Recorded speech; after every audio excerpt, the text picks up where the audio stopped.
Hey, Maximizers. Kevin here, and I've got here with me Nathan Hirsch, who's from FreeeUp.com, FreeeUp. I'm very excited to have Nathan here. You probably heard me mention three E's, not just two.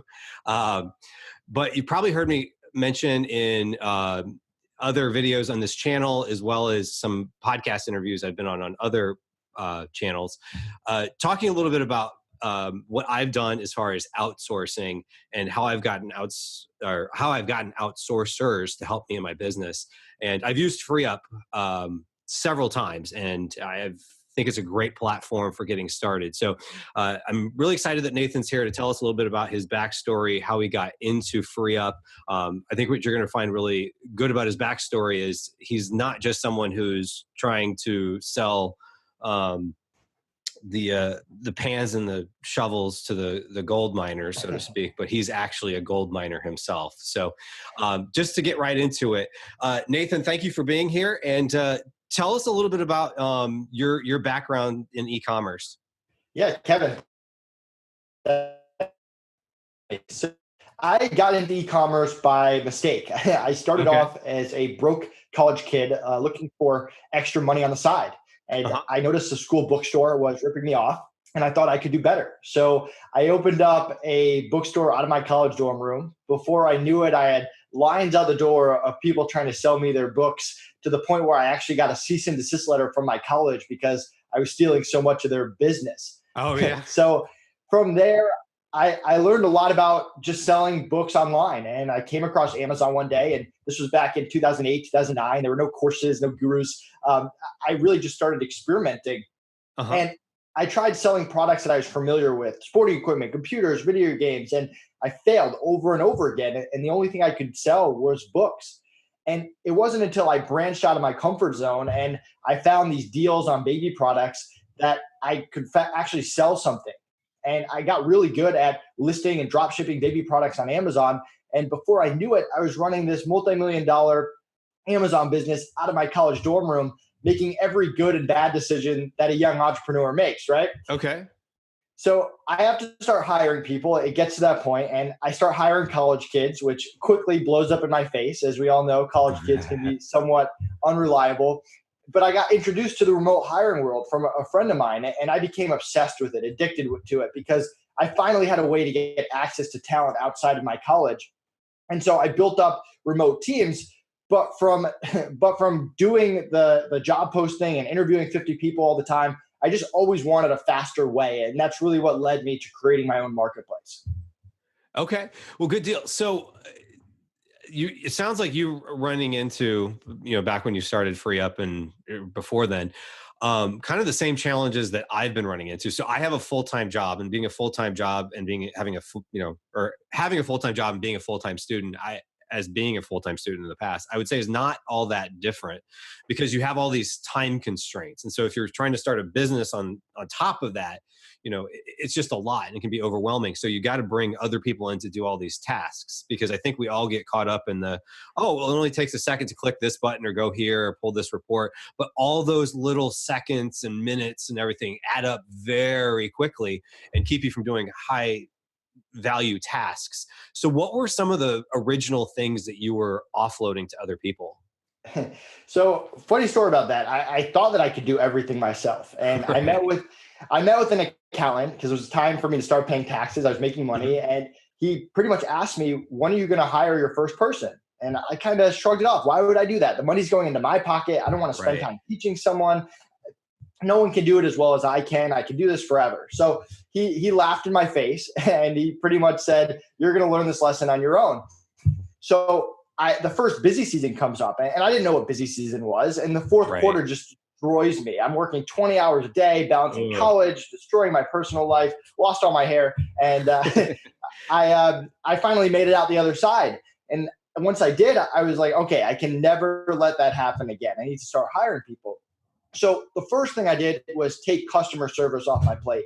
Keep in mind, I was running a dropshipping business. So there's a lot of customer service, from returns to dealing with manufacturers, all that stuff. And I mean, I didn't just wake up one day and hire 20 people. I started off, how do I get hours in my day back? So what I did was I made a list of everything I was doing on a day-to-day, week-to-week basis. And I realized customer service was taking up the most of my time without actually expanding my business. But then I broke that down farther into almost subtasks. So this is how you handle returns. This is how you handle someone asking for tracking numbers. This is how you contact the manufacturer. And I became focused on just getting my mornings back first. So I would Okay. have someone that log in every day for a few hours in the morning. By 11 o'clock, I was caught up. And then the rest of the day, I could focus on expansion. And that kind of Mm. expanded and progressed from there. Yeah, that makes sense. So what you were doing is taking the tasks that you can offload to someone else, and then you're able to free up your time, free up, so to speak, your time to do more high value tasks. Because that's the thing that we all get stuck on, is that, we think we can just keep going, going, going. And then we reach a point, and it's just, you can't create more than 168 hours in the week. Um, Yeah.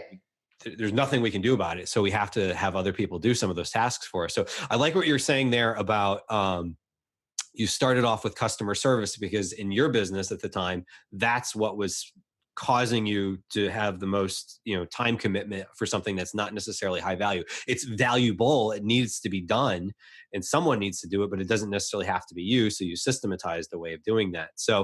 Um, so fast forwarding a little bit, you've started hiring freelancers and whatnot on other platforms. What were some of the challenges that you had? Yeah, so I had a lot of bad hiring experiences. I would say one of the biggest experience I had was I hired someone and I invested a lot of time into money into them, Uh-huh. trying to get them to do everything because I needed to sleep better at night. The business was stressing me out, so I taught them how to do a lot of different things. And so once they were trained up, I decided to go take a vacation. And on the first day of that trip, the person quits on me. Oh So gosh. all that investment just gone. But I Right. learned a very valuable lesson about departmentalizing, making it so one person does orders, one person does customer service, one person does listing. So, Mm, I mean, that was a big lesson. I learned a lot about vetting people for more than just their skill. So, one of okay. the things we do on FreeeUp, based on my own hiring experience, is we look at their skill, but we also focus on their attitude and their communication as well. We want Mhm. people who are not just in it for the paycheck, people who are passionate about what they do, who like the community, who like the business, who actually care about it, who don't let personal issues interfere with work. And communication is everything. I mean, they have to speak English at a high level. They have to be able to communicate delivery or estimates and due dates. They have to be able to update us if something does go wrong and they have to miss a day. We shouldn't be chasing someone across the US or across the Philippines to get them to work. So, really focusing on those things from the beginning and setting high expectations became incredibly important. And it's the same thing that we encourage clients to do. I would say one other valuable lesson, although I could go on, is not to lowball people. So if someone wants $15 an hour and you can only afford 10, find someone else. Because if you offer them $10 an hour, they might take it because they need a job at that time, Right. but they value themselves at $15 an hour. And the second someone else comes around with 15 or higher, they are out the door and they're going to hold that against you that you lowballed them to begin with. So I learned a very, very valuable lesson of finding people that actually wanted the budget of what I was going to spend. You said a couple of things in there that I think are good golden nuggets that people should take away. One about, what you're paying people relative to what their expectations are. And then also attitude, because I think a lot of times we think like, okay, I have all this stuff. And if I just hire someone that already knows X, then I can just take X off my plate and I don't have to train them. And I think that's a big myth that people get caught into. And that's not just in, this e-commerce, freeing up your time with freelancers world. I mean, in my full-time jobs, I've hired event managers, I've hired insurance agents. And I can tell you a lot of times, some of my biggest mistakes were when I was hiring people based on their experience and not as much emphasis on their attitude. Because what I've found is, and this is the same thing in freelancing as it is in people in full-time roles, the best you're probably going to ever get them is in the interview process. It's just the way people are. They're kind of putting Yeah. themselves um, on a stage in a show, so to speak, and they're making themselves the best they're going to be then. So if they're not really showing a great attitude, chances are it's not going to improve when you hire them. It's going to be when they really are looking to get the job. So I would say, you definitely want people that are competent, but you also want people that have a certain level of, good attitude, and because you can train the competency can come to a certain point. Now, granted, you, you'll also learn that there's certain people you can't mold at a certain point. But also, you're talking about pay, because if you try to lowball someone and they're looking for, like you said, $15 an hour, and you're only willing to spend 10, finding someone else who's willing to take 10 is something more, uh, I would say, is a better experience for you and them, because yes, to your point, they may take the $10 an hour, but if someone else is going to pay them 15, and they're freelance for you and them, whose work is getting priority? you know 100% and agree. that's what people got to remember, is that you know people may take a lower offer, but they're going to be looking very quickly for something else. And if they were looking for 8 and you're willing to pay 10, sometimes it's even worth it to pay 10, because now all of a sudden you're really good in their mind. Yeah, both really good points there. Um so then you started getting into the point of, you wanted to find your own people. So what do you do at FreeeUp to find freelancers?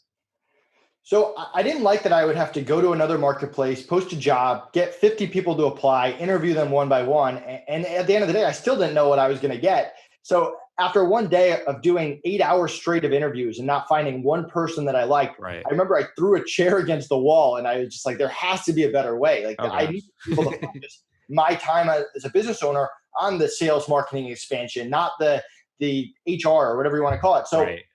I built FreeeUp. And what we do is we get hundreds of applicants every week, freelancers from all over the world. We take the top 1%, let them in, and then we make them available to our clients, first come, first serve, rapid fire. We fill requests within a business day. We have Uh-huh. clients who get started within hours or minutes of putting in their request. On the back end, I'm a big customer service guy. So my calendar is right at the top of the website, and I plan on keeping it there no matter how big we get. Wow. People can contact me. But I also have a team of people that monitor my Skypes and emails 24/7 if I'm on a call or if I'm sleeping or whatever it is. So you always get fast instant support. And then lastly, I know how frustrating it is to invest your time and money into someone only to have them walk away. And people in the network rarely quit. It is real life. It could happen. If they Sure. quit for any reason, we cover replacement costs and get the client a new freelancer right away, so they never take a step backwards. So that's really what we're about: the pre-vetting, the speed, the customer service, and the protection. Okay. So how do you vet people to make them in that top one, to make sure they're part of that top 1%? Yeah, so we focus on the skill, the attitude, and the communication. So they submit an application, we review it, we decide if we want to bring them in for an interview or not bring them in. It's all virtual, but interview them, and we do one-on-one interviews. I have a team of people that do it, and for skill, we have different tests that we've created. I mean, if they're an Amazon expert, we have questions we ask there. If they're Okay. a graphic designer, we look at their portfolio, whatever it is. And you don't necessarily need to be a 10 out of 10, but you need to be honest if you're a 3 out of 10 or a 7 out of 10, Sure. because there are clients that are looking for $75 an hour people, and there are clients that are looking for $5 an hour people. So Okay. that's a skill and that's different for everyone. Whereas the attitude and the communication is the same for everyone. So for attitude, we're looking for people who are passionate about what they do. Like I said before, who aren't going to let personal issues interfere with clients, who want to be part of Right. our great community. And we actually treat the interview a little bit like tests. And I mean, the Mm, biggest example I can give for that is, let's say someone doesn't get into the marketplace and they go on Facebook and they bash me, or they send me an angry message. It happens from time to time, and we try to right. be respectful about it and all that. But that just shows me that you don't have the type of attitude, and that my team actually did a fantastic job. Because if you're the type of person that the second something doesn't go your way, your first reaction is to get aggressive or try to post on social media or whatever it is, Sure. that is not the kind of people we are looking for in our Yeah. marketplace. And then communication, we have 15 pages of communication best practices, all Okay. based on my past 8 years of hiring, that freelancers have to memorize and get tested on before we let them into the marketplace. Okay. So you've been doing this now for 8 years, and you've probably learned quite a bit about the hiring the right people and not hiring people that are probably the wrong people, that you've made mistakes. You learn, okay, don't do that again. Um, so you've probably also seen on the flip side of it, um, sellers that are, looking to hire freelancers, they're looking for certain tasks that need to be done. So if I'm a seller and I've never hired anyone before, and I'm starting to say, okay, I need to free up some time, but I'm not 100% sure where to even start. Where have you found people are successful in starting, and what are the mistakes that they make in what they ask for? So when you're starting, I encourage you to create two lists. The Okay. first list is everything you do on a day-to-day, week-to-week basis and prioritizing them from easiest to hardest to start getting your hours back. And Okay. the second list is everything you're not good at. And one Right. of the best activities my business partner Connor and I did is for 2 hours, we sat in a patio and we just went back and forth. You're not good at this. And we created this Very list, honest conversation. very honest. And it was tough, but at the end, we realized as business owners, we complement each other very well, which was fantastic. Uh-huh. But we also had this list of all these things that we were not good at, yet we were doing them every single week. So we started to hire people to turn those weaknesses into strengths. Okay. So the other way I'll kind of encourage people to look at hiring, if you've never done it before, is there's three different levels of people. Keeping in mind these are real people and they don't always fit into perfect levels, but it's a great way to think about it. So you've got basic level, non-US, $5 to $10 an hour. These people are followers. They have years of experience because we don't let newbies into FreeeUp, but they're there to follow your systems, your processes. The way that you do something might be different than the way another client does. Hmm. So if you have day-to-day operations and you have systems, they're perfect for that. Then you got the mid-level, that 10 to 30 range. They could be graphic designers, bookkeepers, Amazon listers. They do the same thing 8 to 10 hours a day. They're specialists. You're not going to teach them, but they're not going to consult with you. You're hiring them to do specific tasks that you need done at a high level. Right. And then you got the experts, the 25 and up. These people can come in and audit your business. They can consult with you.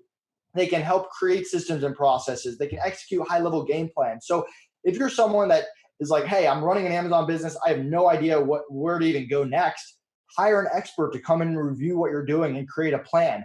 If you're someone that is like, wow, I just have this to-do list that I need to optimize these listings, I have all this bookkeeping I'm behind on, hire those mid-level people to just get it done for you. Right. And if you're someone that's stuck in the day-to-day operations and you just can't get out of them and you're not focused on big picture stuff, get some basic level people to come in and get you out of that.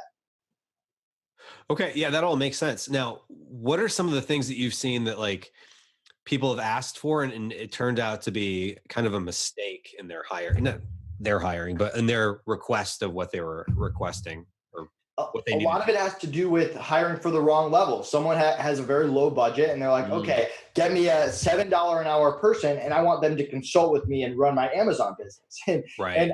I can discourage them not to do it as much as I want, but it's their decision at the end of the day. And then they're unhappy with the results. So, I mean, the biggest thing is those levels. I would say another factor is figuring out what your budget is up front. We all know that Amazon can go up and down at any point. If you're Sure. going to invest time into someone, make sure that if you have a bad week, you're not just letting everyone go.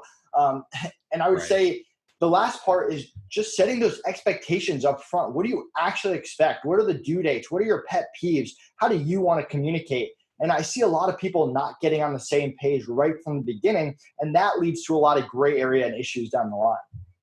Yeah, that makes sense because I think at the end of the day, you want to make sure that whatever pretenses you're giving this person, like, is this going to be a one-time project or is this going to be a long-term project? Just be honest about it. Like, there's no sense in telling someone like, oh, okay, this could lead to, ongoing if it's not truly going to lead to ongoing. So I think there's a lot that should be said about, being honest and setting up expectations because whether with freelancing or managing people and the corporate world, people are people, and if you set the right expectation on the front end, you're going to get the right experience on the back end, both for you and for them. So let's say I'm a seller. I've decided, okay, here's the things I want to do. Um, for those that don't truly understand like your marketplace versus Upwork, and to be honest, I've had success on all these different platforms, and I've also had ones that haven't worked quite as well. But just from an experience of someone who's a seller looking to start freeing up their time and outsourcing, what what is their experience differ if they went and said, this is what I need to Upwork versus Upwork, for example, and FreeeUp? Yeah. So if you go on those platforms, they're obviously a lot bigger. There's a lot more freelancers there. And if you're the kind of person that wants to browse and do a lot of interviews, and then that's it for you. And I mean, you could find the right person on the first interview. It's happened to me before. For me, I look big picture. I think that overall I spend too much time if I continue to hire on those platforms. So with FreeeUp, we've pre-vetted the people already. We are obviously a smaller company where you can talk to the CEO whenever you want. The calendar's right there. You get that quick access to them where you can view 1 to maybe 3 people instead of having to go through 50 applications. Right. And we can send you more if you want. But then Right. we also have that protection. You have someone that has your back at all times. I mean, with Upwork, you can dispute it and you can leave them bad feedback and all that. I mean, with us, we have fast customer service. We're not really interested in making a quick buck off anyone. We want to make sure they actually like the freelancers they're getting, and we're always there to help. And I mean, these are real people. Stuff doesn't a whole 100% go. It doesn't go 100% every single time, and they do a great job 99% of the time it does. But the time it doesn't, we have your back to quickly make it right and get you on the same page. So it's really up to you whether you want to spend the time going through it and take those risks, or you want the service I created based on my own experiences on those marketplaces that, in my opinion, is faster and protects you more. Yeah, that makes sense. So, and that kind of fits with some of what my experience has been. Because the nice thing is with FreeeUp, I found that, I would just say, okay, here's what I need. And then here's one candidate or, two, three candidates. And I think that was an option of, I could select whether I just wanted one, like, here's the one you need, or, hey, here's two or three that you can interview.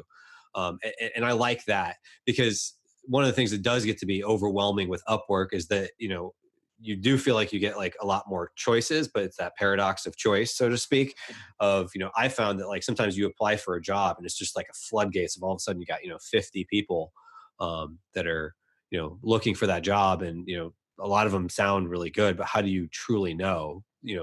And the reviews, how do you know the reviews are good? So that is one of the good things about FreeeUp I found, was that you guys at least someone has talked to this person and can give you a third party recommendation, so to speak. Um, so for anybody watching this is thinking about getting into outsourcing, I'd highly recommend you check out FreeeUp. You don't necessarily have to take their services, but I would say at least start looking into it. Because I think the hard part is just that pulling the trigger of letting go of some things.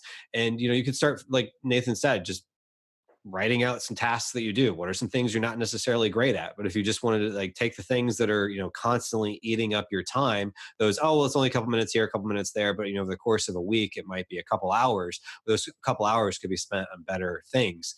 So, I would definitely say, check out FreeeUp, and I think if you compare them to Upwork, you could do both and you can see what that experience is like. Um, so if somebody has any questions or want us to check you out, is there any place you in particular you'd like them to go?